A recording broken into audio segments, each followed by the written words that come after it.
الحمد لله رب العالمين والصلاة والسلام على رسوله الأمين وعلى آله وأصحابه أجمعين ومن تبعهم بإحسان إلى يوم الدين أما بعد رب اشرح لي صدري ويسر لي أمري واحلل عقدة من لساني يفقهوا قولي رب زدنا علما. السلام عليكم ورحمة الله وبركاته.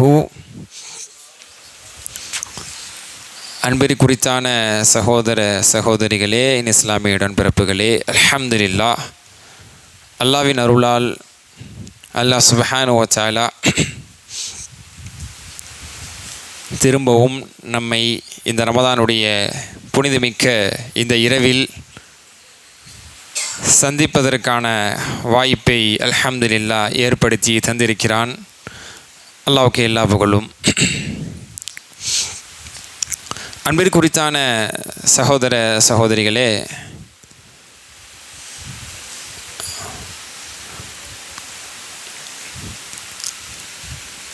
அல்லாஹ்வுடைய கிருபை, நாம் இந்த இறுதி பத்தை அடைந்து அல்லாஹ்வுடைய பொருத்தத்தை நெருக்கத்தை நாம் நாடியவர்களாக இபாதத்தினுடைய எண்ணத்திலே அல்லாஹ்வுடைய பள்ளியிலே நாம் ஒன்றிணைந்திருக்கிறோம். அதில் தொழுகையை நிலைநாட்டி அடுத்தும் இன்ஷா அல்லாஹ் நமக்கு தொழுகை இருக்கிறது. இன்னும் அல்லாஹ்விடத்தில் நாம் துஆ செய்யக்கூடிய, தஸ்பீ செய்யக்கூடிய, குர்ஆனை ஓதக்கூடிய பல திட்டங்களோடு இந்த இரவை நாம் உயிர்ப்பிக்க வேண்டும், ஒற்றைப்படை இரவை குறிப்பாக உயிர்ப்பிக்க வேண்டும் என்று நாம் இருக்கக்கூடிய இந்த நேரத்தில் அல்லாஹ் சுப்ஹானஹு வ தஆலா இடைப்பட்ட ஒரு நேரத்தில் நம்முடைய ஈமானை வலுப்படுத்தி கொள்வதற்காக, நம்மளுடைய அமல்களை அதிகப்படுத்தி கொள்வதற்காக ஒரு வாய்ப்பாக இது போன்ற சொற்பொழிவுகளை ஏற்படுத்தி நமக்கு மத்தியிலே இறைவன் ஒரு வாய்ப்பாக தருகிறான். அல்லாஹ் திருமறையில் சொல்வதை போன்று லவ் அராத பிஹிம் கைரா லஅஸ்மஅஹும், சூரா அன்ஃபாலுடைய 23வது வசனத்தில் இறைவன் குறிப்பிடுவான், லவ் அராத பிஹிம் கைரா லஅஸ்மஅஹும், அல்லாஹ் அவர்களுக்கு நலவை நாடியிருந்தால் அவர்களை கேட்கச் செய்திருப்பான். அல்லாஹ் அவர்கள் நலவை நாடியிருந்தால் அவர்களை கேட்க செய்திருப்பான். அப்படின்னு என்ன அர்த்தம்? அல்லாஹ்வுடைய நலவு நம் மீது நாடப்பட்டால் நாம் மார்க்க விஷயத்தை கேட்கக்கூடிய கொடுப்பினை பெறுவோம். கேட்கறதுக்கான வாய்ப்பே இல்லாமல் போகிறது இறைவன் நலவு நாடவில்லை, இறைவனுடைய நலவுக்கு நாம் தகுதி பெறவில்லை என்பதுதான் பொருள். ஆக மார்க்கத்தை பற்றி பேசக்கூடிய வாய்ப்பை இறைவன் தருவதும், மார்க்க சொற்பொழிவுகளை கேட்கக்கூடிய வாய்ப்பை இறைவன் தருவதும் ஒரு கொடுப்பினை நம்ம நினச்சிக்கணும். அதை நிச்சயமாக அந்த இடத்துல உணரணும். எத்தனையோ பேர் இன்றைக்கி வெளியில் நம்ம போனோம்னு சொன்னால் வீதிகளில் நின்ற வண்ணம், நடந்த வண்ணம், அதே மாதிரி வாகனத்தில் செல்லக்கூடிய ரீதியிலே பல ரீதியில் மக்கள் சுற்றி கொண்டு விளையாட்டாக அதை இந்த உலகம் என்பது ஒரு என்டர்டெயின்மெண்ட் வேர்ல்ட், உலகம் அனுபவிக்கிறதுக்காக தான் வந்திருக்கிறோன்னு சொல்லி இரவு பார்வதில்லை, பகலென்று பார்ப்பதில்லை. எல்லா நேரமும் நம்ம சொத்தணும், சந்தோஷமாக இருக்கணும், கடை வாசலில் நின்று வாங்கி சாப்பிட்டுட்டு எங்கெங்கெல்லாம் நல்ல நல்ல சுவையான உணவு கிடைக்கும், எந்த கடைக்கு போனால் எங்கே நல்லா இருக்கும், அது ஒன்றையும் தெரிஞ்சு வச்சுக்கிட்டு அந்த ஏரியாவுக்கு போகணும். எதுக்கு? சாப்பிட்றதுக்காக. ஃபலூடா சாப்பிட்றதுக்காக 15 கிலோமீட்டர் போவோம், மந்தி சாப்பிட்றதுக்காக 30 கிலோமீட்டர் போவோம். இப்படி விவரமாக எங்கே போனால் நம்மளுக்கு எது தரமாக கிடைக்கும், டேஸ்ட்டாக கிடைக்கும், அதுக்காக எவ்வளோ செலவு பண்ணுறதுக்கு தயார். இப்படி மக்கள் எல்லாம் இருந்து கொண்டிருக்கும் நேரத்திலே அல்லாஹ் சுப்ஹானஹு வ தஆலா மார்க்க செய்தியை கேட்பதற்காக அல்லாஹ்வுடைய பள்ளியில் நம்மளை ஒன்று சேர்த்திருக்கிறான் என்று சொன்னால் எனக்கு ஏதோ நல்லது நாண்டியிருக்கான்னு அர்த்தம். நம்ம உட்கார்ந்து மார்க்க சொற்பொழிவை கேட்டு அதன் மூலமாக நமக்கு நன்மை ஏற்படாமல், பலன் ஏற்படாமல் இருக்காது. நிச்சயம் நம்மளுடைய ஈமானில் ஒரு அதிகரிப்பு ஏற்படும், அமல்களில் ஒரு முன்னேற்றம் ஏற்படும், நம்மிடமிருந்து களையப்பட வேண்டிய ஒரு பாவம், ஒரு செயல் நிச்சயமாக நம்மை விட்டு களையப்படும். அதை நம்ம அந்த உணர்வோட, அந்த சிந்தனையோட நிச்சயமாக நம்ம உட்காரணும். ஹைர், அல்ஹம்துலில்லாஹ். இன்றைக்கு நாம் மனிதனுடைய ஒரு போராட்ட களத்தை பற்றிய ஒரு உரையாக இன்றைய தினம் இன்ஷா அல்லாஹ் நான் பார்க்க போகிறோம். மனிதனுக்கு முன்னாடி இருக்கக்கூடிய ஒரு போராட்ட களம், இந்த துன்யாவில் ஒரு போராட்டத்தோடையே மனிதன் வாழக்கூடியவனாக இருக்கிறான். அதை பற்றி தான் இப்போ நம்ம தெரிஞ்சுக்க போகிறோம்.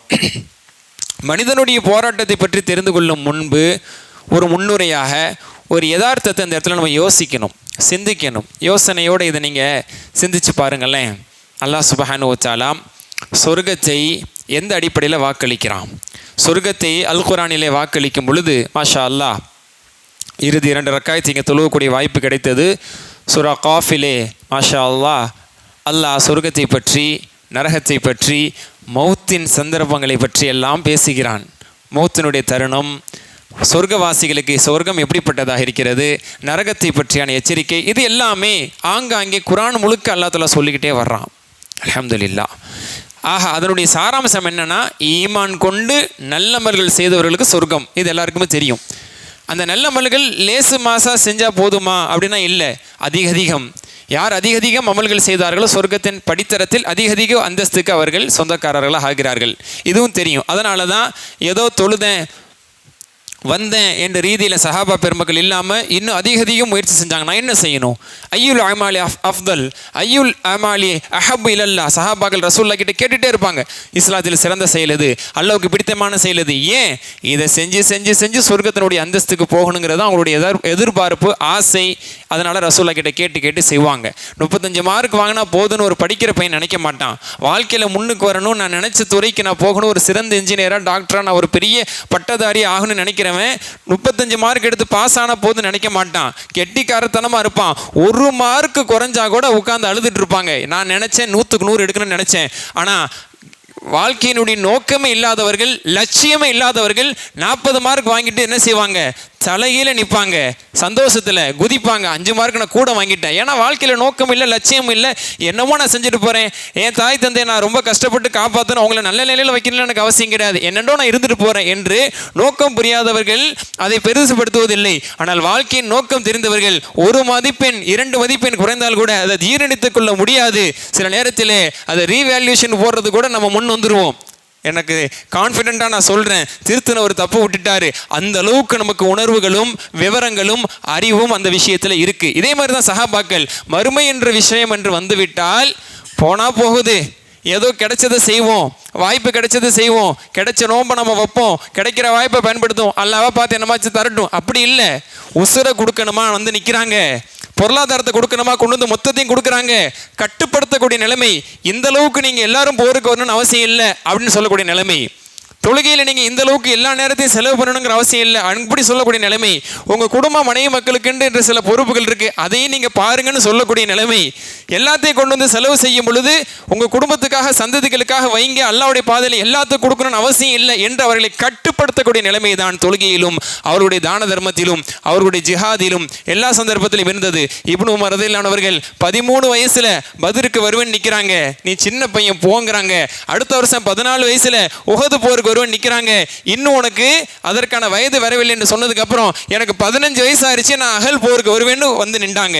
15 வயசுலையாவது அங்கீகரித்துக் கொள்ளலாம் என்று நபி ஸல்லல்லாஹு அலைஹி வஸல்லம் அவர்கள் அகல் போருக்கு, கஸ்வத் அஹ்ஸாப் என்று சொல்லப்படக்கூடிய அந்த போருக்கு அழைத்துட்டு போனாங்க. இதுதான் சஹாபாக்கள். அந்த 10 வயசுலேருந்து 12 வயசுலேருந்து அவங்க தெரிஞ்சது உசுரை ஆட்சியும் கொடுக்கணும், இந்த மார்க்கத்துக்காக உசுரையே கொடுக்கணும் என்பதுதான் அவர்கள் கண்டு கொண்டது.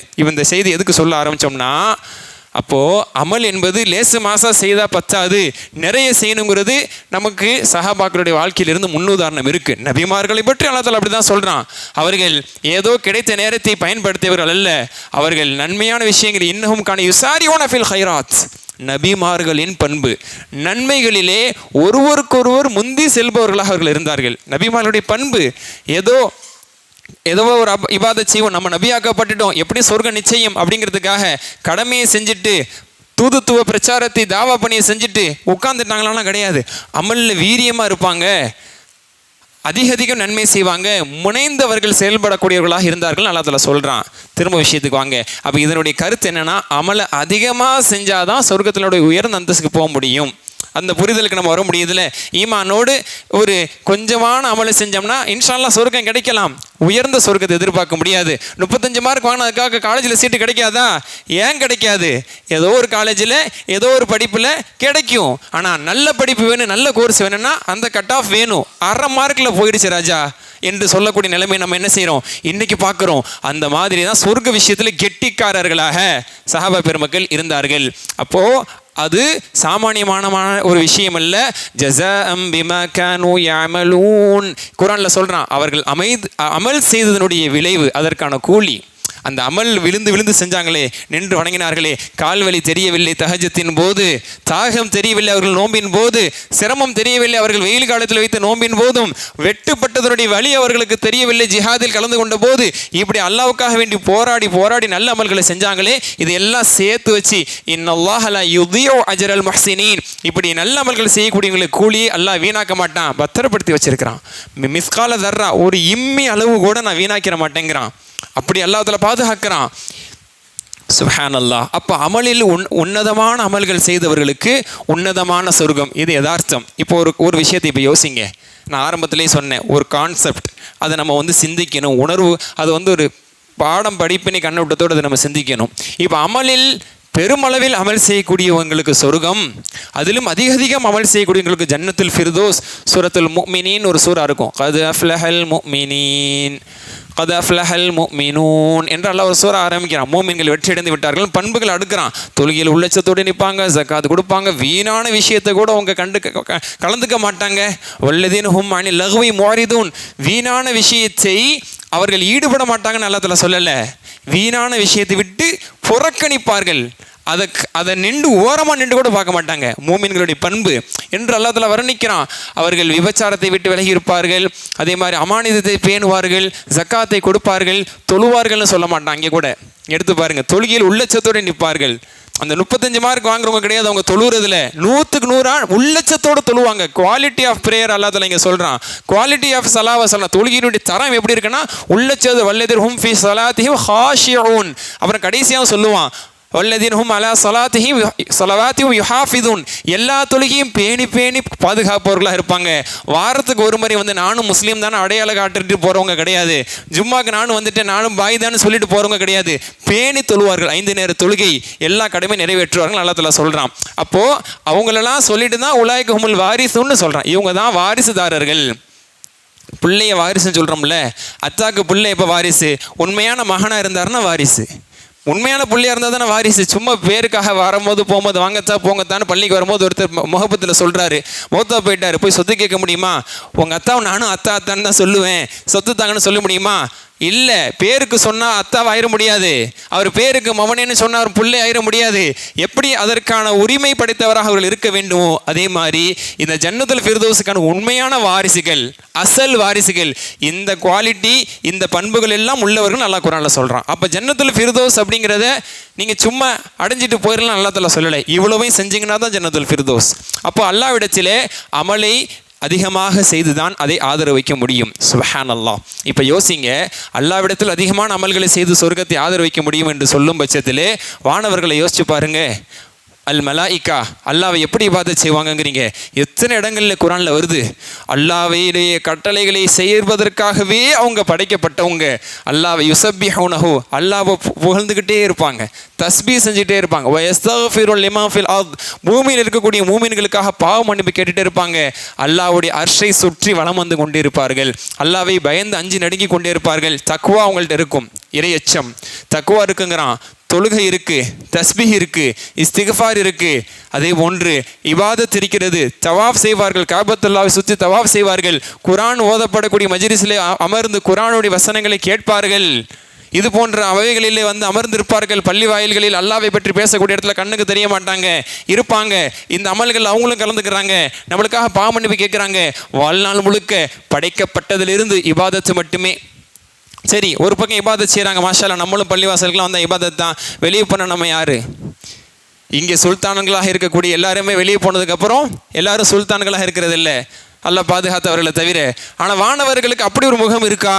சில நேரங்களில் எப்பயாவது, அது எப்பயாவது அப்படின்னு சொல்கிற மாதிரி வானவர்கள் எப்பயாவது ஏதாவது செய்வாங்களா அப்படின்னா இல்லை. லா யஸூனல்லாஹ மா அமரஹும் வ யஃஅலூன மா யுமரூன், அல்லாஹ்வுக்கு மாறே செய்ய மாட்டாங்க. அவங்க அல்லாஹ்வுக்கு மாறு செய்யவே மாட்டாங்க, சொன்னது மட்டுமே செய்வாங்க. மாஷா அல்லாஹ், ஒரு மாறு செய்வதில்லை, ஒரு தவறு செய்ததில்லை, அல்லாஹ்வுக்கு கட்டுப்பட்டவர்களாக மட்டும் இருந்தார்கள். அடிச்சுட்டு போனாங்களா ஜன்னத்துல் ஃபிர்தௌஸுக்குன்னு சொல்லி பார்த்தோம்னா இல்லையே. சொர்க்கம் உண்டா? வானவர்கள் சொர்க்கவாசிகளாக பிரவேசிப்பார்களா? சொர்க்கத்தில் அவர்கள் சொர்க்கவாசிகளாக அவர்கள் சுகம் அனுபவிப்பார்களா? அல்லாஹ் சொல்கிறானே, ஹும் வ அஸ்வாஜுஹும் ஃபீ ஸிலாலின் அலல் அராயிகி யத்தகிஊன், அவர்கள் அதாவது மூமின்கள், ஈமான் நல்லமல்கள் செய்தவர்கள், அவர்கள் மனைவிகளோடு உயர்ந்த கட்டில்கள் மீது அப்படி ஜம்முன்னு உட்கார்ந்துட்டு சொர்க்கத்தை பார்த்து கண்டுகளித்து கொண்டிருப்பார்கள். ஃபாக்கிஹூன், இன்பத்தில் இருப்பார்கள், மகிழ்ச்சியில் இருப்பார்கள். சொல்ல தேவையில்லை இதுக்கு மேலே. அந்த அளவுக்கு சந்தோஷத்தோடு இருப்பாங்க. வானவர்கள் அப்படி ஒரு இது இருக்கா? மூமின்கள் என்ன செஞ்சாங்க? ஏதோ 50 வருஷம் 60 வருஷம் வாழ்ந்தாங்க, நோன்பு வச்சாங்க, தொழுதாங்க, அல்லாஹ்வின் மீது ஈமான் வச்சாங்க, ஏன்ற அளவுக்கு அமல் செஞ்சாங்க. அல்லாஹ் கொடுப்பான் அந்த பாக்கியத்தை.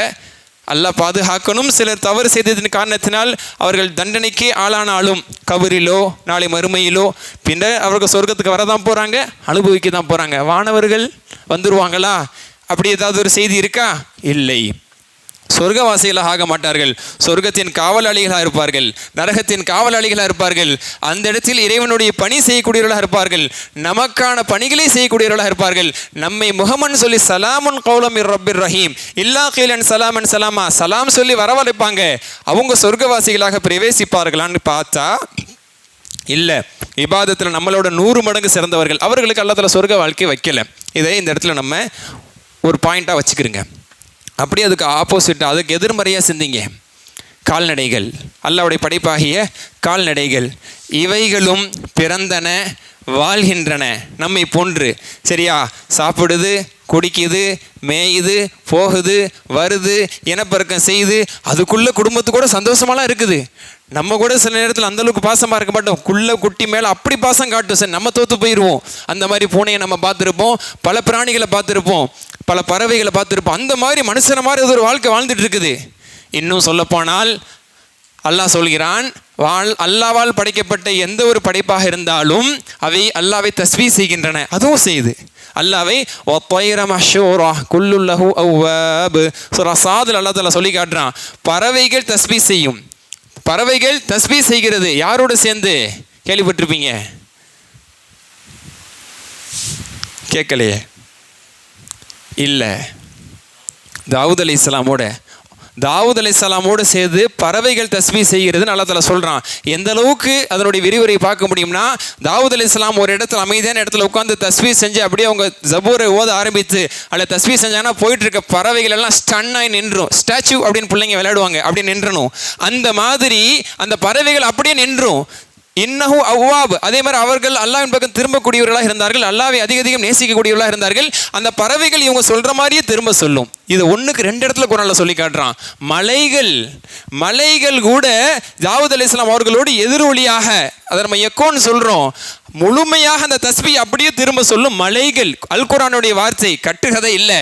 இது அல்லாஹ் தஆலா குர்ஆன்ல சொல்லி காட்டுறான். நம்ம சூரா சபா, சூரா சாது போன்ற அத்தியாயங்கள் இதை பார்க்க முடியும். இந்த அளவுக்கு இது எதுக்கு சொன்னோம்னா, அப்போ மலைகளோ அல்லது பாறைகளோ அல்லது இது போன்ற பறவைகள் கூட அல்லாஹ்வை தஸ்பீஹ் செய்கிறது. ஒரு பக்கம் வாழ்கிறது, ஒரு பக்கம் எல்லை மீறி நடக்கிறது. மிருகங்களுக்கெல்லாம் என்ன கட்டுப்பாடு இருக்குது? தனக்கு தேவையான என்ன செய்யும்? வேட்டையாடி இஷ்டத்துக்கு சாப்பிடும். எந்த மானையும் சாப்பிடும், எந்த ஆட்டையும் சாப்பிடும். இதனால சிங்கங்கள் இது போன்ற வேட்டையாடிய விலங்குகள் எல்லாம் அல்லாஹ் தஆலா விலங்கு போட்டுருவானா? நாளை மறுமையில் இந்த முகம் கொப்பரை தூக்கி நரகத்தில் வீசிடுவானா? எல்லை மீறினாய். எத்தனை குடும்பத்தை நீ சிதைச்ச.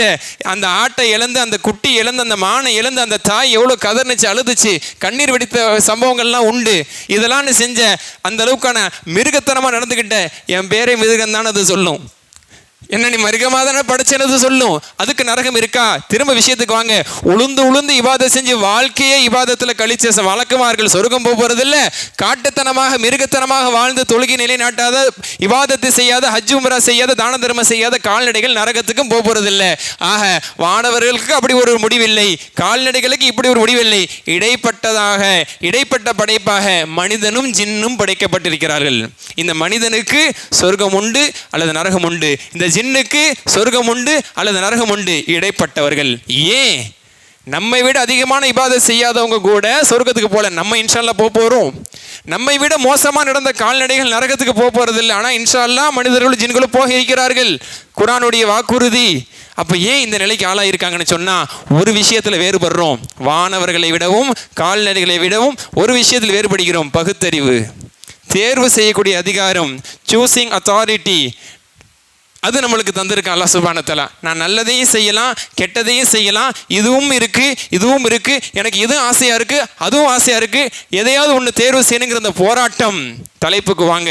மனிதனுடைய போராட்டக்களம் ஜின்களுக்கு, அதாவது மனிதனுக்கும் ஜின்களுக்கு மட்டும்தான் இந்த போராட்டக்களம். வானவர்களுக்கு அல்ல, போராட்டம்லாம் கிடையாது. வானவர்களுக்கு கஷ்டப்பட்டு நஃப்ஸோட போராடி அவங்க இபாதத் செய்யலை. அவங்களுடைய படைப்பின் அடிப்படையிலிருந்தே அல்லாஹ்வுக்கு கட்டுப்படுவது அவங்களுக்கு அது புகுத்தப்பட்டுருச்சு. ஆன்மாவோட போராடலை, அவங்க ஷஹவத்தோட ஆசாபாசத்தோடு அவங்க போராடலை. வானவர்களுக்கு உணர்ச்சி வருவதில்லை, வானவர்களுக்கு பெண்கள் மீது ஆசை வருவதில்லை. வானவர்களில் ஆண்கள் என்று பெண்கள் என்று இருபாலினம் இல்லை. ஆண்களுக்கு பெண்கள் மீது ஆசை வருவதற்கோ, பெண்களுக்கு ஆண்கள் மீது ஆசை வருவதற்கோ, அல்லது ஒரு பசி வந்து விட்டது என்பதற்காக ஒரு கட்டளை செய்யக்கூடிய ஒரு வானவர் இடையில நின்று டீ கடையில் நின்று டீ குடிச்சிட்டு இருந்தாங்கன்னு வரலாறு பார்க்க முடியுமா? இல்லை, சொன்ன வேலையை செய்வாங்க. ஏன் டிஸ்ட்ராக்ட் ஆகலை?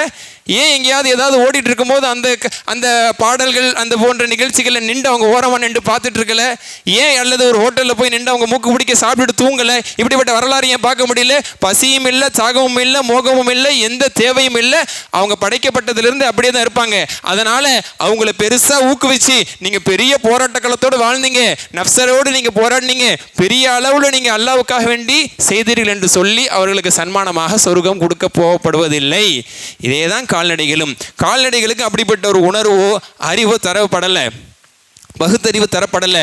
நல்லது கெட்டது, நபிமார்களுடைய வருகை, நபிமார்களுடைய தாவா, அதை புரிந்து கொண்டு குர்ஆனில் சொல்லப்பட்ட விளக்கங்கள் என்ன, எது சரி எது தவறு, யாரை அடிக்கணும் யாரை அடிக்கக்கூடாது, அடிக்கணும்னா எப்படி நம்ம அடிக்கணும், யாரை நம்ம பழி வாங்குறதுக்கு அனுமதி உண்டு, இது நம்மளுக்கு சொல்ல தரப்பட்டிருக்குது. கால்நடைக்கு சொல்ல தரப்பட்டிருக்கா? எதை வேட்டையாடலாம், எப்படிப்பட்ட விலங்குகளை வேட்டையாடலாம், எங்கே வேட்டையாடலாம், ரமதானுடைய பகல் பொழுதில் வேட்டையாடலாமா ஆடக்கூடாதா தெரியுமா கால்நடைக்கு?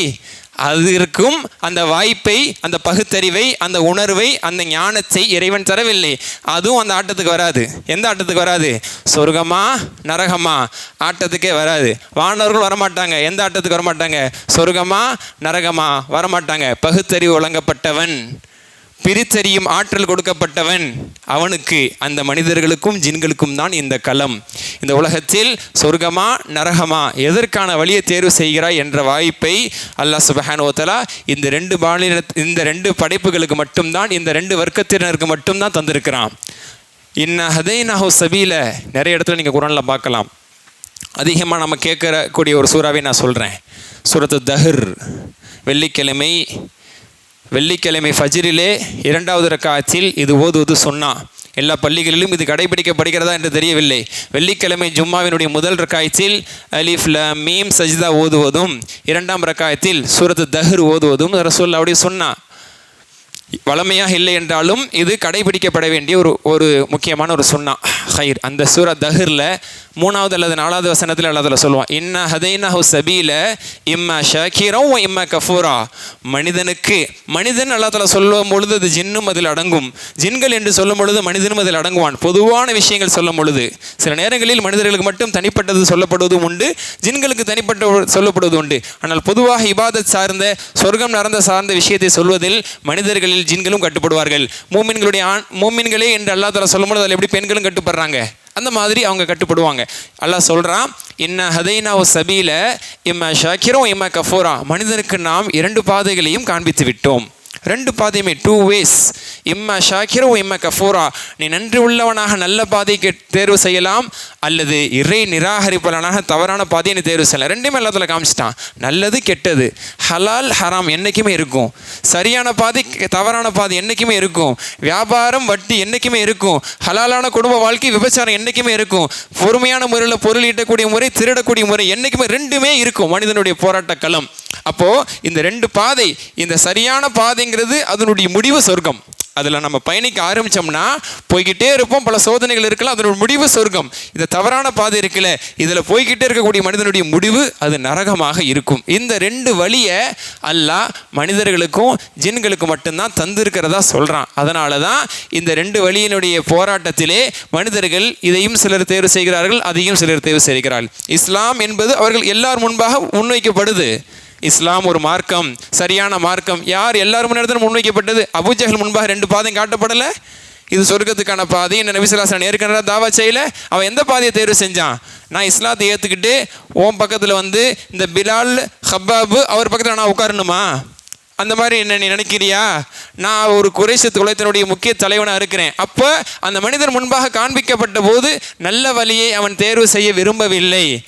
நரகமா இதோடைய முடிவு தேவையில்லை, பரவாயில்லை, நான் பார்த்துக்கிறேன் என்று வேண்டுமென்றே தான் ஒவ்வொரு மனிதனும் அவனுக்கு முன்பாக மார்க்கத்தின் செய்திகள் வரும் பொழுது, நல்ல செய்திகள் வரும்போது சரியா தவறா என்ற ரீதியில் அவர்கள் தேர்வு செய்கிறார்கள். இதே விஷயம் அபூபக்கர் ரலியல்லாஹு முன்னாடி முன்வைக்கப்பட்ட போது அவங்க சரியானதை தேர்வு செஞ்சாங்களே. உமர் ரலியல்லாஹு அவர்கள் முன்னாடி முன்வைக்கப்பட்ட போது சரியான வழியை தேர்வு செய்தார்களே. ஆனால் அபூ ஜஹல் அதை தேர்வு செய்யவில்லையே. ஆக மனிதனுக்கு முன்பாக ரெண்டையுமே அல்லாஹ் தஆலா காட்டுறேங்கிறான். அதில் எதை நீங்கள் தேர்வு செய்கிறீர்கள், அதன் மூலமாக உங்களுக்கு நன்மையா தீமையா, வெற்றியா தோல்வியா என்ற ரெண்டு வழி என்பது ஜின்களுக்கும் மனிதர்களுக்கும் இருந்து கொண்டே இருக்கும். அந்த போராட்ட களத்தில் வெற்றி அடையக்கூடியவர்களுக்கு தான் இன்ஷா அல்லாஹ் சொர்க்கம் என்பதை இறைவன் ஒரு நியதியாக வச்சிருக்கிறான், ஒரு பொது நியதியாக வச்சிருக்கிறான். இதுக்கு நிறைய சோதனைகள் உலகத்தில் இருக்கும்.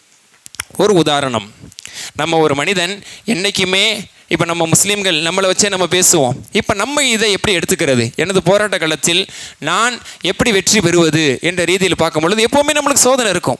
சரியானதை நான் தேர்வு செய்கிறதா, தவறானதை தேர்வு செய்கிறதா, என் மன இச்சை சொல்கிறத நான் கேட்குறதா, மார்க்கம் சொல்கிறத கேட்குறதா அப்படிங்கிறது வரும். அப்போது நம்ம மார்க்கத்தை கையில் எடுக்க வேண்டும். அந்த போராட்ட களத்தில் நாம் நிச்சயமாக சரியானதை தேர்வு செய்ய வேண்டும் என்பதற்கு நாம் முன்னுரிமை கொடுக்க வேண்டும். ஃபிரௌனுடைய சம்பவம் சூரா தாஹால 72, 73 வசனத்தில் நீங்கள் பார்ப்பீங்க. 20வது அத்தியாயம் தாஹா, அதில் 72, 73 அல்லாஹ் தஆலா சொல்கிறான். அதாவது ஃபிரௌன் தாவா பணி செய்து இல்லை மூசா அலைஹிஸ்ஸலாம் தாவா பணி செய்து ஃபிரௌன் இடத்தில் என்ன செய்கிறாங்க, எத்தி வைக்கிறாங்க. அவன் மறுக்கிறான். மறுத்துட்டு என்ன சொன்னான், நீ சூனியக்காரர்னு சொன்னான். ஏன் சூனியக்காரன்னு சொன்னான்? மூசா அலைஹிஸ்ஸலாம் கைத்தடியை போடும்போது பாம்பாக மாறியது. இப்படி கையை வச்சுட்டு எடுத்தாங்கன்னா கை ஜொலித்தது. அப்போ தந்திரமாக அதை நினச்சான். இது என்னமோ மேஜிக் மாதிரி தெரியுது. அன்றைக்கு காலத்தை பொறுத்த வரைக்கும் சூனியம் கொடி கட்டி பறந்தது. அது அந்த அளவுக்கு பரவலாக இருந்தது. பெரிய சூனியமாக தெரியுது, பெரிய வித்தைக்காரர் தான் நீ அப்படின்னு அவன் சொன்னான். இந்த வித்தையை வச்சு நீ மக்கள் எல்லாம் வழி கெடுக்கலான்னு பார்க்குற, எல்லாம் எனக்கு கட்டுக்கோப்பா எகிப்தியர்கள் எல்லாம் என்னை கடவுளாக எடுத்து வணங்கிட்டு இருக்கிறாங்க, செதைக்கலான்னு நீ பார்க்குற, எங்களை எல்லாம் வழி கெடுக்கலான்னு பார்க்குற அப்படியெல்லாம் சொல்லி, உங்களுக்கு என்னை தவிர வேறு யாரும் கடவுள் இருக்கிறதா நான் நினைக்கல ஃபிரௌன் பேசினான். அல்லாஹ் குர்ஆன்ல சொல்லி காட்டுறான், என்னை தவிர வேறு யாரும் கடவுள் இருக்கிறதா நான் கருதலை. இந்த மூசா நம்மளுக்கு மத்தியில் பிணக்கை ஏற்படுத்தி பிளவை ஏற்படுத்தி அவரோட சூனியத்தின் மூலமாக உங்களுடைய உள்ளங்களை எல்லாம் வென்றெடுத்து வழி கெடுக்கலான்னு பார்க்குறாரு, பார்த்துருவோம் அவர் சூனியமா நம்ம சூனியமா என்று சொல்லி தான் சூனியக்காரர்கள், உலகத்திலுடைய தலை சிறந்த சூனியக்காரர்களை வர சொன்னான். வரவழைக்கப்பட்டார்கள். அந்த சம்பவம் நம்மளுக்கு தெரியும். என்ன நடந்தது? அவர்கள் எல்லாம் கயிறுகளை போட்டார்கள். அவங்க செஞ்சது ஒரு சூனியம். அல்லாஹ் குர்ஆன்ல சொல்றான், வஸஹரு ஆயுனன் நாஸ், மக்களின் கண்களில் அவர்கள் சூனியத்தை நிகழ்த்தினார்கள். கண்களுக்கு அது அந்த கயிறை பாம்பை போன்று தெரியும்படி ஆக்கினார்கள். கண்ணாடி ஒன்றும் மாட்டி விடலை, 3D கிளாஸை மாட்டி விடலை, தெரிகிற மாதிரி உண்மையிலேயே சூனியம் செஞ்சாங்க. அல்லாஹ் அதை சொல்கிறான், வஜாஉ பிசிஹ்ரின் ஆதீம், மகத்தான சூனியத்தை அங்கே அரங்கேற்றினார்கள். சும்மா சொல்கிறதுக்கு இல்லை, அவர்கள் சூனிய கலை கற்றிருந்தார்கள், அந்த சூனியத்தை அங்கே அவர்கள் அரங்கேற்றினார்கள் அப்படின்னு அல்லாஹ் குர்ஆன்ல சொல்கிறான். அதுக்கப்புறம் இன்னும் சொல்ல போனால் மூசா அலைஹிஸ்ஸலாம் அந்தளவுக்கு எதிர்பார்க்கல. அத்தனை பேர் அத்தனை கயிறை போட்டு அத்தனை பாம்பா மாறுண்டு மூசா அலைஹிஸ்ஸலாம் கொஞ்சம் பதறினாங்க. மூசா அலைஹிஸ்ஸலாம் இருக்கிறது ஒரு கைத்தடி, அது ஒரு பாம்பு. இத்தனை வரைக்கும் போடும் போது கைத்தடி அளவுக்கு தான் அது பாம்பாக மாறுனுச்சு. உதாரணத்துக்கு ஒரு 4 அடி இருந்திருக்கலாம்னு வைங்களேன். 4 அடி பாம்பாக மாறி தான் பார்த்தாங்க, அங்கே கிடக்குது ஆயிரக்கணக்கான பாம்பு. மூசா அலைஹிஸ்ஸலாம் அல்லாஹ் தஆலா சொன்னா, என்ன பயம் உங்களுக்கு, போடுங்க வலது கையில் இருக்கிறது அப்படின்னு அல்லாஹ் தஆலா சொன்ன உடனே போட்டாங்க. மாறியது பாம்பாக, விகாரமான பாம்பாக, பிரம்மாண்டமான பாம்பாக அது மாறியது. அதுக்கப்புறம் அரண்டுட்டாங்க எல்லாருமே. அந்த சின்ன சின்ன பாம்பை ஒரு சொல்லட்டு எல்லாத்தையும் விழுங்கிருச்சு. அப்படியே விழுங்கி விட்டதுன்னு அல்லாஹ் தஆலா சொல்கிறான். ஒரு நொடியில் அவங்க உணர்ந்துட்டாங்க.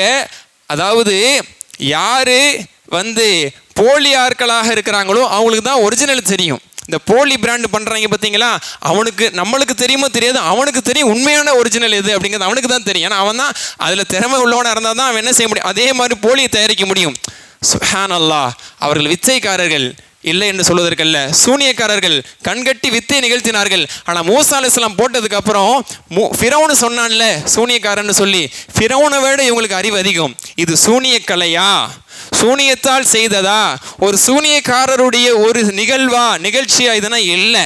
சூனியத்தில் எவனால யாருனால இப்படி செய்ய முடியாது, இது வேற என்னமோ அப்படின்னு கேட்குறாங்க. என்னன்னு கேட்கும்போது மூசா அலைஹிஸ்ஸலாம் சொல்றாங்க, நான் இறைவனுடைய தூதர், எனக்கு அல்லாஹ் தஆலா கொடுத்திருக்கக்கூடிய ஒரு அற்புதம் அப்படின்னு சொன்ன உடனே காலு ஆமன்னா பி மூசா ஆமன்னா பி ரப்பி மூசா வ ஹாரூன் உடனே சொன்னாங்க. அவங்களுக்கு தெரிஞ்சிருச்சு, இது சூனியம் அல்ல, இது வித்தை அல்ல, இது தெய்வீக ரீதியில் இறைவன் தரப்பிலிருந்து நடந்த உண்மையான அற்புதம். இப்படிப்பட்ட ஒரு விஷயத்தை செய்கிறாங்க. நம்ம சூனியத்தை எல்லாம் இது மிகச்சிருச்சுன்னா இந்த இடத்துல நம்ம அடங்கி தான் போகணும், கட்டுப்பட்டு தான் போகணும். அங்கே நிற்கிறது ஃபிரௌன். என்னென்னமோ அவன் சொல்லியிருக்கிறான், நீங்கள் மட்டும் ஜெயிச்சுட்டு வந்தீங்கன்னா உங்களுக்கு அது இது, நீங்கள் முகர்ரபீன், எனக்கு நெருக்கத்தில் வந்துடுவீங்கன்னு சொன்னான். அவன் கடவுள்னு சொல்லிட்டு இருந்தவன், என்ன உங்களுக்கு வேணும் தர்றேன், அந்த அளவுக்கு சன்மானங்கள் இருக்கிறது. அதே மாதிரி அவனுக்கு மாறு செஞ்சால் என்ன செய்வான்னு தெரியும், எப்படியாப்பட்ட கொடுங்கோல் மன்னன். ஆனால் அந்த இடத்துல அவங்க சத்தியத்தை தெரிந்து கொண்டார்கள். அவர்கள் முன்பாக இறைவன் தரப்பிலிருந்து அந்த சத்தியம் தெரிந்த பிறகு உடனே ஈமான் கொண்டு மூசா ஹாரூனுடைய கடவுளை இறைவனை நாங்கள் ஏற்றுக்கிட்டோம் அப்படிங்கிறாங்க. ஃபிரௌன் முன்னாடி எப்படி இருக்கும், ஃபிரௌனுக்கு எப்படி இருக்கும்? இன்னஹூல கபீரக்கும் உள்ளது அல்லமகு சிஹர், இந்த மூசா தான் உங்களுக்கே சூனியத்தை கற்றுக் கொடுத்துருப்பாள் போல தெரியுது, பெரிய சூரியக்காரர் இவர் தான், எல்லா கூட்டு களவாணியான்னு கேட்டான். அப்படி நீங்கள் போடுற மாதிரி போட்டு நடக்கிற மாதிரி நடந்து நீங்கள் இப்போ இஸ்லாத்தை ஏற்றுக்கிட்டேன்னு சொல்லி எல்லாரையும் திசை திருப்ப பார்க்குறீங்களா? இல்லை உகத்தியன் ஐதியக்கும் ஒரிஜுலுக்கும் மின் ஹிலாஃபின் உள்ள ஒசல்லி பண்ணுக்கும் அஜ்மயின், உங்கள் எல்லாரையும் மாறுக்கால் வாங்கி நான் தொங்க விட போகிறேன்னு சொன்னான். அப்போ சொன்னாங்க தெரியுமா அவங்க அந்த வார்த்தைகள், நமது உள்ளங்களிலே பொறிக்கப்பட வேண்டிய வார்த்தைகள். சொன்னாங்க, சுப்ஹானல்லாஹ் காலு லன் நுஸிரக அலா மா ஜானா மினல் பையினாத். சுப்ஹானல்லாஹ், அந்த சூனியக்காரர்கள் சொன்னாங்க, அடுத்து உசுர் போகிறதுக்கு வாய்ப்பு இருக்குது, அந்த நொடியிலேயே உசுர் போகிறதுக்கு வாய்ப்பு இருக்குது, எல்லா அதிகாரமும் அவன் கையில் இருக்குது. சொன்னாங்க, இனிமே உனக்கு நாங்கள் முன்னுரிமை கொடுக்க முடியாதுன்னாங்க. இம்மையா மறுமையா அந்த சோதனை அவர்களுக்கு. இவர்கள் இந்த இடத்துல கட்டுப்பட்டு போனால் சன்மானங்களோடு அவர்கள் ஃபிரௌனிடமிருந்து திருப்தியோடு போகலாம். ஆனால் ஹிதாயத்தை பார்த்தாங்கல்ல, சொர்க்கத்தின் பாதை அவங்களுக்கு காட்டப்பட்டுச்சுல, இப்போ நாங்கள் நரகத்தின் பாதையை தேர்வு செய்ய முடியாது. சொன்னாங்க, காலுலன் நுஸிரக அலா மா ஜானா மினல் பையினாத், சத்தியம் எங்களிடத்தில் தெளிவுபடுத்தப்பட்ட பிறகு ஃபிரௌனே உனக்கு நாங்கள் முன்னுரிமை அளிக்க முடியாது. ஃபக்தி மா அன்த காத், என்ன தீர்ப்பளிக்கணுமோ அடிச்சுக்கடா அப்படின்ட்டாங்க. ஃபக்தி மா அன்த காத், நீ என்ன தீர்ப்பளிக்கணுமோ தீர்ப்பளிச்சுட்டு போ. இன்னமா தகுதி ஹாதில் ஹயாத்து துன்யா, நீ தீர்ப்பளிக்கிற இந்த உலகத்தில் தானே, நாங்கள் ஈமான் கொண்டது மறுமைக்கில என்று அவர்கள் அந்த நொடி பொழுதில் சொன்னாங்க. இப்போ தான் இஸ்லாத்துக்கு வந்தாங்க. 7 வருடம் 10 வருஷம் போய் மதரசாக்கு போய் படிச்சுட்டு வந்து ஈமான் அவங்க வளர்த்துக்கல. அப்போ கிடைச்ச ஈமான், அப்போ சொன்ன மூசா அலைஹிஸ்ஸலாமுடைய தாவா, இந்த உலகம் ஒன்றுமில்லை, மறுமை தான் நிரந்தர உலகம், அதை உள்வாங்கினார்கள். உசிரே பண போட்டும் உலகத்தில் தானடா பண்ண போற, பண்ணிட்டு போடாண்டாங்க. எவ்வளோ பெரிய துணிச்சல்! அதுதான் ஒரு மனிதனுக்கு மத்தியிலே சொர்க்கத்திற்கான பாதை நரகத்துக்கான பாதை வரும் பொழுது தடுமாறக்கூடாது. சொர்க்கம் வேண்டும் என்று நினைக்கக்கூடியவர்கள் அந்த இடத்துல தடம் புரள மாட்டார்கள். என்ன நடந்தாலும் சரி, நாங்கள் தேர்வு செய்கிறது சொர்க்கத்துக்கான பாதை என்பதற்கான ஒரு முன்னுதாரணமாக அவங்க திகழ்றாங்க. அவன் சூழ்ச்சி எதுவுமே செய்ய முடியல. மாஷா அல்லாஹ், அவர்கள் மூசா அலைஹிஸ்ஸலாம் அவர்களால் பாதுகாக்கப்பட்டு அவர்கள் அங்கிருந்து வெற்றியாளர்களாக அவர்கள் அந்த இடத்திலிருந்து அவர்கள் சென்றார்கள். அப்படிங்கிறத நம்ம வரலாறுல பார்க்க முடியுது. அல்லாஹ் சுப்ஹானஹு பெருமிதமாக சொல்லி காட்டுறான், இப்படி இருக்கணும் ஈமான்னா. ஈமான் கொண்ட கணத்திலேயே ஈமானுக்காக எவ்வளோ வீரியமாக அவர்கள் பேசினார்கள். இப்படி நம்மளுடைய வாழ்க்கையில் பல கட்டங்களை நாம் கடந்து செல்லக்கூடிய நிலைமை வரலாம். உயிரே போகக்கூடிய நிலைமையில் இம்மையா மறுமையா என்ற ஒரு சோதனை வரும் பொழுது அவர்கள் மறுமையை கையில் எடுத்தார்கள். ஆனால் இன்னைக்கு சின்ன சின்ன ஆசாபாசங்கள் விஷயத்தில் நம்ம என்ன செய்கிறோம், இம்மையா மறுமையா நல்லா நம்மளை எங்கே சோதிச்சாலுமே மனசாட்சியை தொட்டு சொல்லுவோம், இப்படிப்பட்ட ஒரு சோதனைக்கு நான் ஆளாகும் பொழுது நான் சொர்க்கத்தை கையில் எடுக்கிறேனா, நரகத்தின் வழியை கையில் எடுக்கிறேனா, அல்லாஹ்வின் திருப்தியை கையில் எடுக்கிறேனா, சைத்தானுடைய திருப்தியை கையில் எடுக்கிறேனா, இறைவன் சொல்லக்கூடியதற்கு நான் கட்டுப்படுகிறேனா, சைத்தான் நம்மளை ஆசைப்படுத்தக்கூடிய அதற்கு நான் கட்டுப்படுகிறேனான்னு நம்ம ஒரு 10 லிஸ்ட்டு போட்டு எத்தனை தடவைகளை நான் எதுக்கு நான் முன்னுரிமை கொடுத்துருக்கேன்னு போட்டால் நம்மளுக்கே தெரியும்.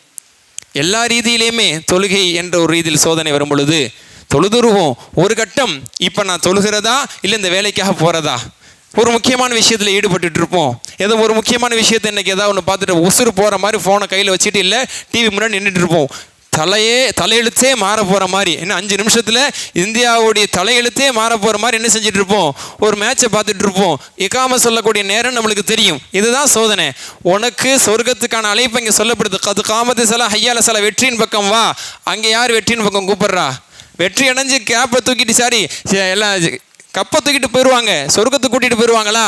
அப்போ வெற்றி என்று இங்கே அழைக்கும் பொழுது வெற்றியாவது, மோதினாவது, பள்ளியாசலாவது, இமாமாவது, தொழுகையாவது, குரானாவதுன்னு சொல்லி நம்ம இருக்கிறோம்னா எது கையில் எடுக்கிறோம்? இதுவெல்லாம் ஒரு சிறிய சோதனை.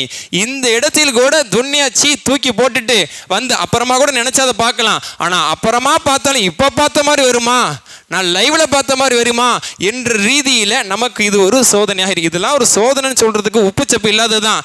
அதை கூட பேச வேண்டிய நிலைமை.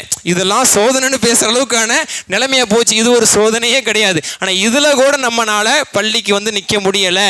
அதற்காக ஜமாத்தை விடக்கூடியவர்கள் எத்தனை பேர், தொழுகையே விடக்கூடியவர்கள் எத்தனை பேர், இந்த மாதிரி நம்மளை ஒரு ஈமான் விஷயத்தில், சொர்க்க விஷயத்தில் ஒரு விளையாட்டு நம்மளை ஆட வச்சிருது, நம்மளை தூரமாக்கிறது. இப்படி எத்தனையோ சோதனைகள். இதிலேயே நம்மளால தாக்கு பிடிக்க முடியலன்னா பெரிய பெரிய சோதனைகள். கருப்பு விஷயத்தில் எல்லாம் சோதிப்பான், பார்வை விஷயத்தில் எல்லாத்துல சோதிப்பான், ஹலால் ஹராம் விஷயத்தில் சோதிப்பான். தெரியும் நம்மளுக்கு இது தப்பான வழிண்டு, பரவாயில்ல ஒரு வாட்டி நம்ம அனுபவிச்சுட்டு போவோம் அப்படின்னு சொல்லி எத்தனை தவறான வருமானத்தை நம்ம ஈட்டுறோம், எத்தனை தவறான ரூட்டில் நம்ம போகிறோம். பார்த்துக்கலாம், சதக்கா கொடுத்துருவோம், பள்ளியாசல் உண்டியில் ஒரு 100 ரூபாயை போட்டுருவோம். இது யார் கற்று தந்த பண்பாடு? மாற்றார்கள்ட்ட உள்ளது. எங்கேயாவது போய் உண்டியலில் போட்டோம்னா சரியாக போச்சு என்ற ரீதியில் எப்படியும் சம்பாதிக்கலாம்ங்கிறது. இஸ்லாத்தை பொறுத்தவரை ஒவ்வொரு ரூபா எப்படி வந்துச்சு பதில் கொடுத்தாகணுமே. இப்படி மனிதனுடைய வாழ்க்கையில் இம்மையா மறுமையா, நீ சொர்க்கத்துக்கானது தேர்வு செய்யா, நரகத்துக்கானது தேர்வு செய்கிறா, இது அல்லாஹ் சோதிச்சிட்டே இருப்பான். அதில் வந்து மௌத்து வரைக்கும் இந்த சோதனை களத்தில் நம்ம பங்கெடுக்கக்கூடியவர்களாகத்தான் இருந்து கொண்டே இருக்கணும். அதனால் நான் உலகத்தையும் அனுபவிச்சுக்குவேன், எதையும் விட்டு கொடுக்க மாட்டேன், நான் ராஜாவாக நான் அனுபவிக்கணும் அப்படிங்கிற ரீதியில் இருந்துட்டு எனக்கு சொர்க்கமும் வேணும் என்று சொல்வதை மனப்பால் என்கிறது இஸ்லாம். அப்படி இருக்க முடியாது. ரசூல்லா சொல்கிறாங்க, அல் கையிஸ் மன்தான் நஃப்ஸஹு வஅமில லிமா பஅதல் மௌத். அறிவாளி யார்? மோமின்களில் அறிவாளி யார்? யார் தன்னை சுய பரிசோதனை செய்து மௌத்துக்கு பிறகு உள்ளதற்கு தயாரிப்பு செய்வார்கள், அவங்க தான் அறிவாளி. வல் ஆஜிஸ் மன் அத்பா நஃப்ஸஹு ஹவா வ தமன்னா அலல்லாஹ். ஆனால் கையாளாதவர்கள் யார்? ரசூலுல்லாஹ் சொல்றாங்க, கையாளாதவர்கள் யார்? தான் மன இச்சை சொன்னதெல்லாம் பின்பற்றிட்டு ஆனால் என்ன மட்டும் என்ன இருக்கும், அல்லாஹ் நம்மளை காப்பாற்றிடுவான், அல்லாஹ் நம்மளை சொர்க்கத்தை தந்துடுவான், ஜன்னத்துல் ஃபிர்தௌஸில் முதல் சஃப்ல நம்மளுக்கு தான் இடம் இருக்கும் அப்படிங்கிற மாதிரி தங்களுக்கு தாங்களே ஏமாற்றி கொள்கிறார்கள். இவர்கள் தான் ஏமாளிகள். நாங்கள் என் உம்மத்தில் உள்ள ஏமாளிகள். அமலை செஞ்சுட்டு எதிர்பாரு, எதையுமே செய்யாமல் மனோ இச்சையின்படி மனசு சொல்கிறத மட்டும்தான் கேட்போம். ஆனால் சரியை சொன்னதை ரசூலுல்லாஹ்வுடைய வழிபாடுகள் எதையுமே நம்ம எடுத்து செயல்படாமல் நம்ம அல்லாஹ்விடத்தில் மேலாசை தமன்னா தமன்னா என்று சொன்னால் மேலாசை வைப்பது, ஆசைப்படுவது. அதில் எந்த புண்ணியம், நீ ஆசைப்பட்டுட்டங்கிறதுக்காக தந்துட முடியாது, செயல்படுத்தணும். செயல்பட்டால் மட்டுமே அல்லாஹ்விடத்தில் சன்மானங்கள் இருக்கிறது என்று நபி ஸல்லல்லாஹு அலைஹி வஸல்லம் சொல்கிறாங்க. அதனால் அதுக்கு சில உதாரணமாக சொல்லியிருக்கிறாங்க. உதாரணத்துக்கு மது, அது ஒரு சோதனை தான். எல்லாருக்கும் சோதனை இல்லாமல் இருக்கலாம், சிலருக்கும் சோதனை. அந்த பழக்கத்துக்கு ஆளானவங்க அது குடிக்கக்கூடாது, அது ஹராம், திட்டவட்டமாக ஹராம். அல்லாஹ் தஆலா அது எப்படி அதை ரசூலுல்லாஹ் சொல்கிறாங்க பாருங்களேன். ஒரு மூமினுக்கு மது ஹராமாக்கப்பட்டுருச்சு, குடிக்கக்கூடாது, குடித்தா பாவம், சரிய சட்டப்படி கசையடி வரைக்கும் அடிக்கணும். இன்றைக்கி எத்தனை பேர் கூப்பிட்டு வச்சு பள்ளியாசலில் அடிக்கிறது? ஷரியத்துடைய சட்டம் இருந்தால் இன்றைக்கி பள்ளியாசலில் ஒவ்வொரு மஹல்லாலையும் 10 வாலிபர்களை 10 பேரை கூப்பிட்டு வச்சு நம்ம எல்லோரும் முன்னாடி அடித்து தான் ஆகணும். அல்லாஹ் அப்படி மறைச்சி வச்சிருக்கிறான். அந்த பாவங்களை விலையை தெரியாமல் கூட சில பேரை மறைச்சி வச்சிருக்கான். அவங்க தௌபா செய்து மீண்டு கொண்டால் அல்லாஹ் போதுமான மன்னிச்சிருவான். இங்கே ரசூலுல்லாஹ் எப்படி சொல்கிறாங்க பாருங்களேன், மன் ஷரிபல் ஹம்ர் சும்ம லம் யதுப் மின்ஹு.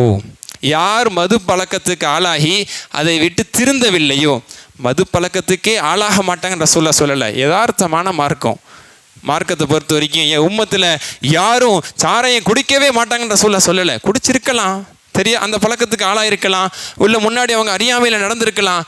மனுஷன் அப்படின்னா தப்பு செஞ்சவனா இருப்பான், இல்லைன்னு சொல்கிறதுக்கு இல்லை. ஆனால் அதை விட்டு திருந்திருப்பாங்க. அதான் ரசூலுல்லாஹ் சொல்கிறாங்க, திருந்திருப்பாங்க. குடிக்காதவங்க இல்லை, நிறைய பேர் அந்த பழக்கத்துக்கு ஆளானவங்க இருக்கிறாங்க. நபி தோழர்களில் கூட ஹராம் அப்படிங்கிற ஒரு செய்தி வந்தவங்க கொண்டு போய் ரோட்டில் வீசினாங்களா இல்லையா, தெருவில் போய் வீசினாங்களா இல்லையா, மது ஆறாக ஒன்றுச்சா இல்லையா, அந்த அளவுக்கு அவர்கள் தடை என்று தெரிந்த பிறகு வேணாம், இதையும் முசீபத்து, இதையும் சொர்க்கத்தை விட்டு தடுத்துட்டு போகுது. எப்போ எல்லாம் தடையாக்கிட்டானோ இதனால என்னோட சொர்க்கம் தடைபற்றக்கூடாதுங்கிறதுல ரொம்ப தெளிவாக இருந்தாங்க சஹாபாக்கள். இப்போ ஹதீஸுக்கு வாங்க. மன் ஷரிபல் ஹம்ர் சும்ம லம் யதுப் மின்ஹா. அதாவது மது பழக்கத்திற்கு ஒரு ஆளாகி திருந்தாமலேயே ஒருத்தர் மௌத்தாயிட்டாருன்னா, எத்தனை குடிகாரங்க தௌபா செஞ்சுட்டு மௌத்தாயிட்டாங்க நம்ம உம்மத்தில்? அந்த நசீப் நிறைய பேர் கிடைக்கிறது இல்லை. கடைசி வரைக்கும் குடிகாரர்களாக இருந்தவங்க அந்த பழக்கத்துக்கு ஆளாகி அப்படியே உடம்பு சரியில்லாமல் நிலைமையில் இருந்து எத்தனை பேர் இன்றைக்கி போயிருக்கிறாங்க. போதையிலே போனவங்களாம் இருக்கிறாங்க. அது மிகப்பெரிய ஆபத்தான நிலை. போதையில் மரணம் அடையக்கூடியவர்கள் ஈமான் இருக்குதா இல்லையாங்கிற சந்தேகத்துக்குரியது. போதையிலே மூத்தகாட்டியாலும் அவர் மது பழக்கத்துக்கானவர் தான். அவர் முழுமையாக அதை விட்டுணுங்கிற முடிவு எடுக்கல, திருந்தவும் இல்லை. ஆனால் எதார்த்தமாக அவர் மூத்தாயிட்டார், உடம்பு சரியில்லாமையோ இல்லை விபத்துலையோ. ரசூல்லா சொல்கிறாங்க, அவரை நிரந்தர நரகவாதி அப்படிலாம் சொல்லலை, அல்லாஹ்வுடைய கையில் இருக்குது. ஆனால் ஹுரிமஹாஃபில் ஆஹிரா, மறுமையில் அவருக்கு மது கிடைக்காதுன்றாங்க. மறுமையிலே மதுவை விட்டு மஹ்ரூமாக்கப்படுவார், அவர் தடுக்கப்படுவார். ஏன்? இதுதான் அல்லாஹ்வுடைய நியதி. உனக்கு சொர்க்கத்தில் வேணுமா, உலகத்தில் அடக்கிக்க.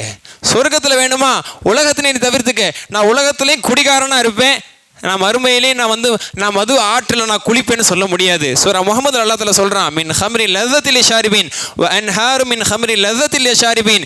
இது என்ன மது? பக்கத்தில் உட்காந்து யாராவது குடிச்சாங்கன்னா குடி இருக்க முடியாது, நம்மளுக்கு பக்கத்தில் போக முடியாது. நம்மளுக்கு பக்கத்தில் வந்துட்டாங்கன்னா, ஒரு பிரயாணத்தில் யதார்த்தமாக நம்ம சீட்டுக்கு பக்கத்தில் வந்துட்டாங்கன்னா அந்த பிரயாணத்தை ரத்து செஞ்சுட்டு பஸ்ஸை விட்டு ட்ரெயினை விட்டு இறங்கி ஓடலாமா நினைப்போம் மூமின்கள். அந்த நிலைமையை நம்ம யோசிச்சிருப்போம். அது நம்மளால் அதை சிந்திச்சு பார்க்க முடியாது, அது ஜீர்ணிச்சிக்கவே முடியாது, அந்த அந்த அந்த ஸ்மெல்லை கூட, அந்த வாடையை கூட. ஆனால் அல்லாஹ் தஆலா மறுமையினுடைய மதுவை சொல்கிறான், அது ஆறா ஓடும். இங்கே நிற்கிறாங்களே கடையில், எப்படி நிற்கிறாங்க? மது கடைக்கு வெளியில் நின்றுக்கிட்டு என்னமோ முக்கியமான ஒரு வாழ்க்கைக்கான முக்கியமான விஷயத்தை வாங்குற மாதிரி எப்படி தவம் கடந்து நின்று வாங்குறாங்களே. ஆனால் அது ஒரு பாட்டிலில் வாங்கி குடித்து அந்த நஞ்சை குடித்து இன்னைக்கு தான் வாழ்க்கையை இழந்துடுறாங்க, உடல் ஆரோக்கியம் இழந்துடுறாங்க, எல்லாத்தையும் இழந்துடுறாங்க, மதி இழந்துடுறாங்க, மரியாதை இழந்துடுறாங்க, வாழ்க்கையை இழந்துடுறாங்க. சொர்க்கத்தில் மது என்பது இப்படி கிடையாது. முந்தி அடிச்சுக்கிட்டு போய் நின்று சொற்று முன்னாடி நின்றுட்டு நம்ம கதையாக கிடக்க தேவையில்லை. ஆறா ஓடும், ஆறா ஓடும். எப்படிப்பட்ட ஆறு? மது ஆறு. அது குடிக்கிறவங்களுக்கு அவ்வளோ பெரிய இன்பத்தை தரும், புத்தியை பேதலிச்சு பைத்தியமாக்காதுங்கிறான் அல்லாஹ். அந்த மது புத்துணர்ச்சியை தரும், ஒரு வீரியத்தை தரும், ஒரு தெம்பை தரும். கேட்கும் போது தெம்பா இருக்கா? அப்போ அப்படியாப்பட்ட மாஷா அல்லாஹ் ஒரு உணர்வை தரும். அதுக்கப்புறம் அந்த மது குடித்ததுக்கப்புறம் ஒரு பெரிய ஒரு வலிமையை நம்மால் உணர முடியும். ஆறா ஓடும். வேணுமா? அப்போ உலகத்தில் அதை செய்யாத. இதுதான் இஸ்லாம் சொல்லுது. மறுமையில் உனக்கு வேணும்னா உலகத்தில் அதை தவிர்ந்து இரு. உலக மறுமையிலே ஹூருல் ஈன்கள் இருக்கிறார்கள். ஹூருல் ஈன்கள் பெண்கள் மனமுடித்து தரப்படுவார்கள். ஒவ்வொரு மூமின்களுக்கும் பல ஹூருல் ஈன்கள் எழுதப்பட்டிருக்கிறார்கள். உலகத்தில் நான் எல்லா பலாவும் செய்வேன், எல்லா தொடர்போடு இருப்பேன், எனக்கு ஹூருல் ஈன் வேணும்னா உலகத்தில் விட்டுரு. ஒரு 40-50 வருஷம் ஒரு சோதனை தந்திருக்கிறான், அங்கே அல்லாஹ் பயந்து நம்ம அல்லாஹ்க்கோ விரண்டு ஓடுவோம், பார்வையை தாழ்த்தி இருப்போம், தக்குவாவோடு இருப்போம். மறுமையில் எனக்கு வேணும், அதுக்காக தான் அந்த சன்மானம். நான் இங்கேயும் எல்லாத்தையும் செய்வேன், எனக்கு மறுமையிலே எனக்கு வேணும் அப்படின்னா அது விளையாட்டுங்கிறாங்க. என்ன கேலி கிண்டலா இது மார்க்கம். ஆக மண் ஷரிபஹா சும்மலம் எத்து மின்ஹு ஹுரிமஹா ஃபில் ஆஹிரா. பட்டுக்கு கூட தான் சொன்னாங்க, நேரம் ஆயிட்டே போகுது. யார் பட்டாடை உலகத்தில் அணிந்தார்களோ, இன்னமா நபி ஸல்லல்லாஹு அலைஹி எப்படி சொன்னாங்க தெரியுமா? இன்னமா எல்பிஸு ஃபி ஹாதிஹி மல்லா ஹலக லஹு ஃபில் ஆஹிரா. யாருக்கு மறுமையில் எந்த பங்குமே இல்லையோ அவங்க தான் அணிவாங்க பட்டாடை. ஆண்கள் அணியக்கூடாது. இந்த உலகத்தில் பட்டாடை அணிகிறவங்களுக்கு மறுமையில் பங்கே இல்லை. அப்போ இதெல்லாம் நம்மளுக்கு என்ன ஒரு செய்தியை தருது? உனக்கு மறுமையில் பட்டாடை அணிவிக்கப்படணும்னா உலகத்தில் அணியாத. மறுமையில் உனக்கு நீ மது ஆறில் பருக வேண்டும் என்று சொன்னால், சரி எனக்கு வேணாம், அதை மட்டும் நான் அவாய்ட் பண்ணிக்கிறேன் அப்படின்னு சொல்ல முடியாது. சொர்க்கத்தில் சரி மது கிடைக்காது தானே, சரி நிறைய இருக்குதுல்ல, சரி நான் மது விட்டுறேன், அங்கே தான் தேனார் இருக்குதே, பாலார் இருக்கு, ஹுரிமஹா ஃபில் ஆஹிரான்னு சொன்னால் நீ அங்கே வரவே முடியாதுன்னு அர்த்தம். அங்கே வந்தால் தானே குடிக்க முடியும், சொர்க்கத்துக்குள்ளே வந்தால் தானே குடிக்க முடியும். அங்கே மட்டும் ஒரு வானவர் நின்று போர்டு போட்டு வைக்க மாட்டார், நீ இதுக்கிட்ட மட்டும் வரக்கூடாதுன்னு. நீ சொர்க்கத்துக்கே போக முடியாதுன்னு அர்த்தம். நான் அது மட்டும் வேணால் அவாய்ட் பண்ணிக்கிறேன், லட்ச விஷயங்கள் இருக்குது, அப்படியே நம்ம ஏமாற்றிக்க கூடாது. சொர்க்கத்தில் போனதுக்கப்புறம் உங்களுக்கு இது மட்டும்தான் சார் நீங்கள் இதுக்கு தான் பே பண்ணியிருக்கீங்க, நீங்கள் இதுக்கு போக முடியாது, இன்றைக்கி நம்மளை வந்து விரட்டுறாங்கல்ல, விட மாட்டாங்கல்ல சார், நீங்கள் 3rd கிளாஸில் புக் பண்ணியிருக்கீங்க, 2nd கிளாஸில் மாறி ஏறிட்டீங்கன்னு சொல்கிறாங்கல்ல. இந்த மாதிரி சொர்க்கத்தில் நீங்கள் இங்கிட்டு வரக்கூடாது அங்கிட்டு வரக்கூடாதுன்னு விரட்டடிக்கிற வேலைலாம் கிடையாது. போயிட்டோம்னா ஜமாய் தான், எல்லாமே நம்மளுக்கு ஹலால் தான். ஆனால் அந்த நிலைக்கே போக முடியாதுன்னு அர்த்தம். ஆக உலகத்தில் நாம் இந்த சோதனையை புரிந்து மறுமைக்காக நாம் தியாகம் செய்தால் அங்கு வரவேற்பு. இதுதான் மனிதனுக்கான போராட்டம். இந்த போராட்டத்தில் நம்ம நஃப்ஸோடு கேட்டுக்க வேண்டியதுதான், எனக்கு ஆசை இருக்குது, உணர்வு இருக்குது, வாய்ப்பு இருக்குது, அதிகாரம் இருக்குது, தடையும் இல்லாமல் எனக்கு செய்ய முடியும், செய்ய மாட்டேன், அல்லாஹ்க்காக செய்ய மாட்டேன் என்ற ரீதியிலே நாம் விட்டு கொடுத்தால், மறுமைக்காக நாம் முன்னெடுத்தால், இப்படிப்பட்ட ஜின்களும் இப்படிப்பட்ட மனிதர்களும் நாளை மறுமையிலே சொர்க்கத்தின் பக்கம் அழைக்கப்படுவார்கள். அல்லாஹ் சுப்ஹானஹு வ தஆலா அப்படிப்பட்ட பாக்கியசாலிகளில் நம் அனைவரையும் ஆக்கி அருள் புரிவானாக. இந்த ரமதானுடைய புனித இரவில் நாம் கேட்ட செய்திகளை மனதில் உள்வாங்கிக் கொண்டு இதை ஒரு பாடமாக படிப்பினை எடுத்துக்கொண்டு எல்லா சந்தர்ப்பத்தில் ஒருத்தங்களுக்கு இந்த சோதனை வேறுபடுங்க. மதுங்கிறது ஒரு சிலருக்கு பொருந்தலாம், அதே மாதிரி பட்டுங்கிறது ஒரு சிலருக்கு பொருந்தலாம், அதே மாதிரி பெண்கள் விஷயங்கிறது சிலருக்கு பொருந்தலாம். இந்த மாதிரி ஒவ்வொருத்தங்களுக்கும் ஒரு சோதனை எல்லாத்தில் வச்சுருப்பான். அதில் தான் என் மறுமை நாசமாக போகுது அப்படிங்கிறதுல நம்ம என்ன செஞ்சுக்கிறணும், உறுதியாக இருந்து அந்த இடத்திலே இதை கொண்டு நான் என்னுடைய இறைவனுடைய ஈடேற்றத்தை பெற வேண்டும் என்று நாம் சுதாரித்து கொள்ள வேண்டும். அந்த சுதாரிப்போடு நாம் இறைவனை திருப்திப்படுத்தக்கூடிய மூமின்களாகவும் அல்லாஹ் நம் அனைவரையும் ஆக்கி அருள் புரிவானாக. வ ஆகிரு தஅவானா அல்ஹம்துலில்லாஹி ரப்பில் ஆலமீன். அஸ்ஸலாமு அலைக்கும் வரஹ்மத்துல்லாஹி வபரகாத்துஹு.